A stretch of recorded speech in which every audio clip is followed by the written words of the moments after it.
Ningizimu Afrika, Mzansi, sanibonani, nginibingelele kuphi nakuphi la enibukele khona-ke mawuthi-ke usuku lakho lokuqala uyithola-ke uhlangana nalombukiso. Ngicela ungalenzi iphutha kusekhaya la, subscribe kwe-channel, ulike ivideo ebese-ke uciphiza i-notification bell. Wenzelani? Wenzela ukuthi-ke mangifaka ivideo wena-ke bese-ke uthola i-notification, then ngokushesha bese uyangena kwi-video uyayibuka. SikuTrend TV siyaqinisekisa-ke ukuthi-ke sikulethela-ke lolo daba olusuke lusematheni ngalolo suku. Inganza kwethu kwi-video ebengiyipostile phambilini before sibe kule video ke esikuyona-ke njengamanje, kulapho bengizobika ngesigameko esenzeke lapha endaweni ke yaseMatikwe eNanda, la kube khona-ke ukudubulana phakathi-ke kwegebengu namaphoyisa. Kuthiwa-ke igebengu izona-ke ey'dubule kuqala, then-ke amaphoyisa nawo-ke ayaphendula ngenhlamvu, kwase kulala abasolwa aba-4. So ingane zakwethu laba engibafakile-ke esithombeni,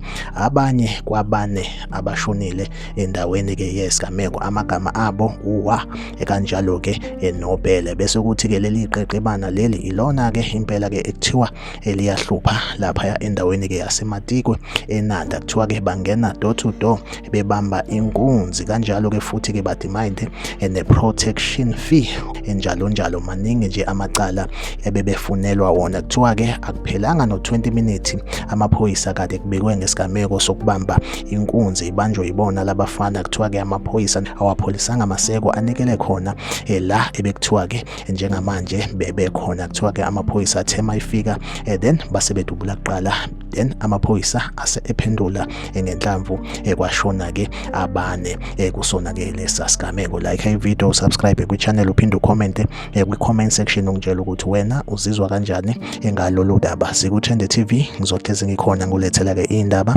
eyisematheni usuku nosuku. Ahlangabezane kwi-video elandelayo.